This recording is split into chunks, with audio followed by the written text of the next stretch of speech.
So welcome everybody to this latest video on 162 Math, and in this video we'll be going over an easy way of learning the exact values of trigonometry. Now for both foundation and higher tier, you are going to be expected to know the exact values of certain trig ratios. Now these can either be learnt, as you can see from the previous video, through memorizing the actual trig ratios, or by working with the triangles, or by remembering the following sort of formations. Now with this is one way that I've seen a lot of students, when before they're even starting a higher GCSE or a foundation exam, just to try and kind of write down exactly what they've got to remember, what's on the tip of their brain, they would simply write this out in its entirety. Now what this basically does, it allows you, and as you can see, you can probably spot a pattern that we've got a big square root at the top of our fraction. For sine, we've got 0, 1, 2, 3, and 4. For cos, we've got 4, 3, 2, 1, 0. And at the top, we've got the common angles that are usually asked, which is 0, 30, 45, 60, and 90.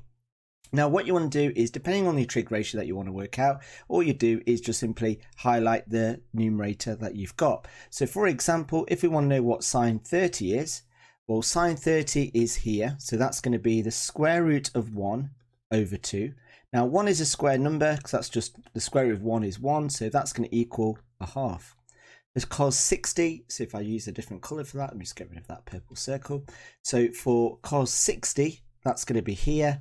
So again, that's going to be square root of 1 over 2, which is again going to be a half. For sine 45, if I just get rid of that blue circle, go for a different colour, let's go for green. So sine 45, which is here, that's going to be root 2 over 2. 2 is not a square number, so we just leave it as it is. And then for cos 30, if I just get rid of that, cos 30, if this dark blue is here, so that's going to be root 3 over 2. We can't simplify root 3, so that is going to be its final answer. And that's one way of getting all the exact values without having to remember anything. If you just remember this particular set of numbers and the square roots, it will allow you to easily and find those exact values for sine and cos just that little bit accessible. Now the one thing to note is that for sine 45 and for cos 45, if you are familiar with the previous video where we looked at how these exact values are made, you would notice that for each of these, using this sort of rule, that the denominator is rationalized.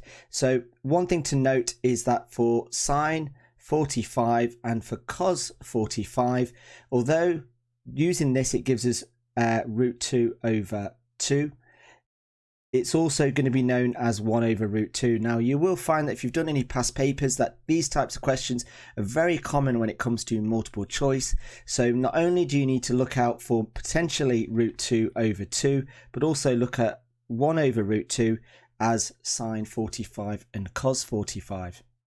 Now you may be asking, well, what about tan? Well, there is a way of remembering tan, and for this I seem to have forgotten to do my fractions. So again here, the common values are going to be 0, 30, 45, 60 and 90. So if you just remember that the numerators start at 0 and then go 1, 2, 3, 4, all being root numbers, and the denominator starts high, so it starts as root 4, then goes root 3, root 2, root 1 and 0.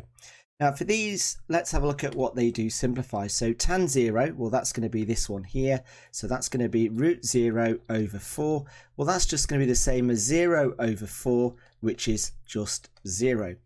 For tan 30, that's going to be root 1 over root 3. And root 1 is just 1, so that's going to be 1 over root 3.